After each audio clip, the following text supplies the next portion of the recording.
بیانات کی ویڈیو کی شکل کی ریکارڈنگ کا اجماع ہو چکا ہے، اس پہ اتفاق ہے، مگر آدھے گھنٹے بعد مختلف زاویوں تصویریں بنانے کی کیا حکمت ہے؟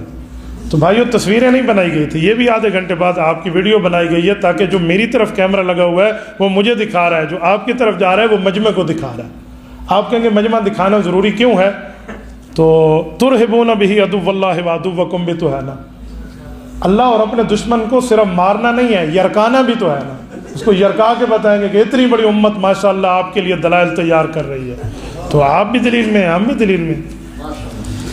مجتہد کی غلطی واضح ہونے کے بعد تقلید واجب ہے تو کیا رسول اللہ سے تقابل نہیں ہے؟ حضرت شیخ الہند کا جملہ، شیخ الہند رحمہ اللہ کے اس جملے کی وضاحت یہاں موجود ہے، تو میں ایک جملہ آپ کو کہتا ہوں، مجتہد اگر غلطی کر لے تو اس کا جواب حدیث میں کتاب الاحکام صحیح بخاری جلد نمبر 2 صفحہ 1092 حضرت عمرو بن عاص رضی اللہ عنہ راوی، اللہ کے رسول نے فرمایا اذا حکم الحاکم فاجتہد فاصاب له اجران، مجتہد ٹھیک کام کرے 2 نیکیاں، ان اخطا له اجر، غلطی کرے تو 1 اجر اللہ پھر بھی دیتے ہیں، تو مجتہد کو تو اجر ملتا ہے، تو آپ کو کس نے کہا آپ اس غلطی پر اعتراض کریں؟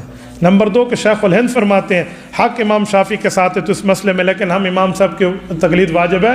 میرے دوستوں میں ایک بات آپ کو کر رہا ہوں، امام صاحب رحمۃ اللہ علیہ کے مسئلے کے مقابلے میں جو امام صاحب شافعی کے لیے شیخ الہند رحمہ اللہ نے فرمایا کہ وَالتَّرْجِیحُ أَنَّ لِلشَّافعی، کہ ترجیح یہ ہے کہ امام صاحب رحمۃ اللہ علیہ کا مسلک یہ، لیکن امام شافعی کے مذہب کو ترجیح ہے، تو اس ترجیح سے مراد حق و باطل کا اختلاف نہیں ہے بلکہ بہتر اور بہترین کا اختلاف ہے، ایک بہتر اور ایک بہترین، لیکن کہا کہ پھر بھی ہم محبت ہے امام صاحب رحمۃ اللہ علیہ کی بات کو مانیں گے، کیوں؟ بعض اوقات عقیدت میں اجران کو چھوڑا جاتا ہے، اجرن کو لیا جاتا ہے۔ آپ کہیں گے کیسے؟ مکہ مکرمہ میں بیت اللہ کے اندر نماز کا ثواب زیادہ ہے یا مسجد نبوی میں؟ تو آپ بیت اللہ چھوڑ کے مسجد نبوی کیوں جاتے ہیں؟ تو بیت اللہ میں تو ثواب زیادہ ہے۔ آپ کہیں گے عقیدت مصطفیٰ کی وجہ سے ہم نے اجران کو اجرن کے لیے چھوڑ دیا۔